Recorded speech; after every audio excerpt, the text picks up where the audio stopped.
யோசிக்கிறாங்களான்னு முறை கேட்கும்.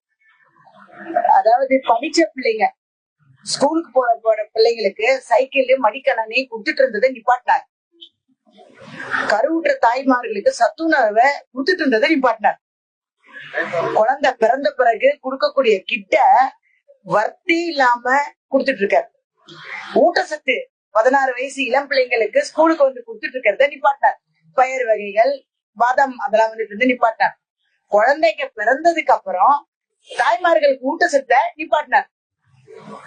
அப்புறம் குழந்தை பிறந்து முடிச்சு 1 வயசு வரைக்கும் அந்த பிள்ளை ஸ்ட்ராங்கா இருக்கணும்னு ஊட்டச்சத்து கொடுத்து நிப்பாட்டினார். எங்கேயும் குழந்தைங்க வந்து கல்யாணம் ஆகாம இருக்கே 18 வயசு தாலிக்கு தங்கத்தை நிப்பாட்டினாரு. அப்போ முதியோர் இல்லத்துக்கு முதியோர் இருக்க வேண்டாம், வீட்லயே இருக்கட்டும், அவங்களுக்கு ஒரு செலவுக்கு மாசம் அவங்க மருத்துவ செலவுக்கு வச்சுக்கலான்னு இருந்த 1000 ரூபாவை நிப்பாட்டிட்டாரு. அப்ப இதெல்லாம் நிப்பாட்டி இருக்காருங்க, செய்யல. அடுத்து ஒரு குடும்பத்துக்கு அந்த 1000 ரூபாய் போதுமா? முதியோருக்கு பென்ஷன் கிடையாது, அந்த ஒரு குடும்பம் 1000 ரூபாய் வச்சு எத்தனை பேர் சாப்பிடுவாங்க? அதே மாதிரி பிள்ளைங்களுக்கு படிப்பு வசதிக்கு என்ன சொன்னாரு? எல்லா பெண்களுக்கும் நான் காசு கொடுக்குறேன். கொடுக்கலங்க, நீங்க வேணா கேட்டு பாருங்க, கொடுக்கல. அடுத்து அந்த இப்ப பொங்கலுக்கு கொடுத்தாரா? கொடுக்கல. டாஸ்மார்க்க மூடுன்னு சொன்னாரு, எங்கெங்க அவரை காணோம், ரொம்ப நேரமா தேடிக்கிட்டு இருக்கும். டாஸ்மார்க்னால எத்தனை பேரு செத்து போறாங்க பிள்ளைங்க.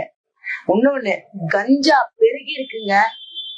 தப்பா நினைக்காதீங்க. எப்ப எல்லா தாய்மார்களும் அவங்க பிள்ளைகளுடைய பள்ளிக்கூட பைகளை செக் பண்ணுங்க. அதுல குளிப்புன்னு ஒண்ணு பேரு, தலகாணின்னு ஒண்ணு பேரு, அப்புறம் அது மாதிரி சின்ன சின்ன வஸ்துக்கள் வந்து மிட்டாயின் வடிவில் குழந்தைகள் 6ஆம் கிளாஸ் குழந்தைங்கள்ல இருந்து பாதிக்கப்படுறாங்க. அது உதடுக்கடியில வைக்கிறது. பிரைவேட் ஸ்கூல்ல, கவர்மெண்ட் ஸ்கூல்னு இல்ல, எல்லா ஸ்கூல்லயும் போதை நிரம்பி வழியுது. பாதுகாப்பு கிடையாது. 3 வயசு குழந்தைக்கும் பாதுகாப்பு இல்ல, 60 வயசு பொம்பளைக்கும் பாதுகாப்பு இல்ல. எங்க பார்த்தாலும் பாலியல் வன்கொடுமைகள், தொடர் பாலியல் சித்திரவதைகள். ஏன் கண்ணை காது மூடிக்கிட்டு இருக்காரா? உங்க வீட்டு பிள்ளைங்களுக்கு நடந்த சும்மா இருக்காரா? பெண்களுக்கு பாதுகாப்பு இல்ல. எங்க நடு தெருவுல 4 பேர் வெட்டி போட்டாங்களேங்க, வேற விட்டுருங்க. ஆம்ஸ்டான்ன்றது பெரிய தலைவர், அந்த கேஸ் என்னையாச்சு? லா அண்ட் ஆர்டர் 0, மக்களுக்கு கொடுக்க வேண்டிய நலத்திட்டங்கள் 0. அப்ப எதை வச்சு அவர் சொல்றாரு?